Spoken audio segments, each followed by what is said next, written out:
I've gotten a few requests for but didn't want to post until I, 36 minutes, felt like I really had anything to say. A lot has happened in the past 2 weeks, so I'm going to try to go over it as best I can.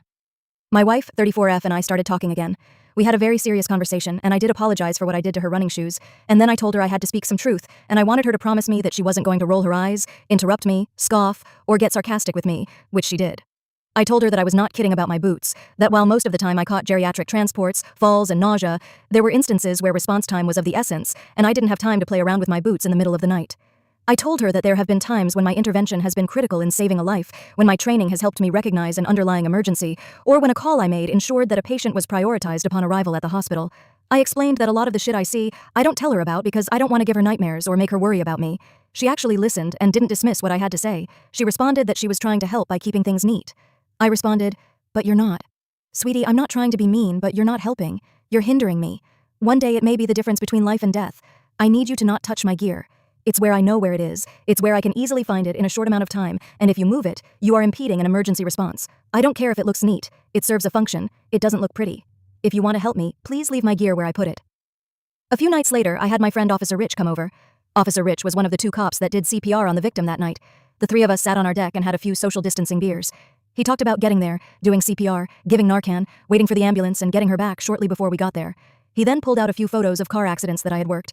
He showed them to my wife and pointed out, "This car went into a tree. Your husband crawled into the wreck, put a collar on the driver, and stayed in there giving him oxygen until we could get him out.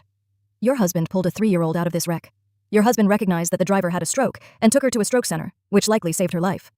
After that, I told her I had something I wanted to show her, and I asked her for the same promise I'd asked earlier.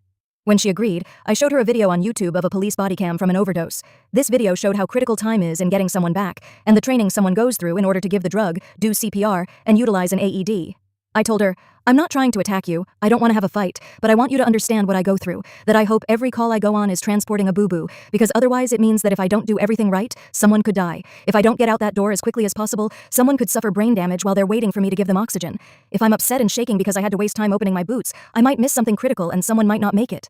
She acknowledged that she understood, and told me she hadn't really thought about the danger of what I do until the other night when she saw the photos of the wrecks. I told her that I think she has OCD and needs to see a therapist because it's hurting our marriage. I listed examples of her throwing important things out, moving things without permission, and messing with my gear. I offered to go together and said I'd be willing to work on things together. After I pointed out the pattern, she agreed that it was time to speak to someone. She wants to think about whether she wants to go together or go by herself, but she has promised me that she's going to try to change her patterns. I brought up her saying she thought I was going to hit her, and she acknowledged she'd been with guys who flew off the handle with little provocation and scared her, that she'd never seen me get that angry, and it triggered her because she didn't think I was capable of blowing up like that. She's been very emotional lately and has been going through mood swings. She's been worried about me going out on calls. The other day she started crying and said, "I hope you know how much I appreciate what you do."